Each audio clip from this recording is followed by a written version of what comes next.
Victimology is defined as the science of the victim of crime.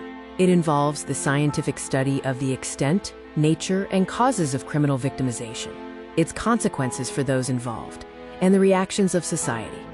A victim is a person who has suffered harm, including physical or mental injury, emotional suffering, economic loss, or substantial impairment of their fundamental rights, through acts or omissions that violate criminal laws. It is important to note the difference between a victim and a witness. Victimization refers to an event where persons, communities, and institutions are damaged or injured in a significant way.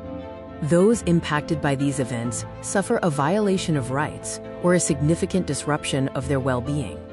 A crime victim is a person who has been physically, financially, or emotionally injured and/or had their property taken or damaged by someone committing a crime.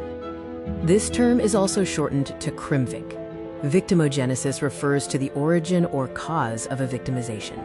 It is the constellation of variables that led to the victimization occurring. This concludes our video on the definitions related to victimology. Thank you for watching.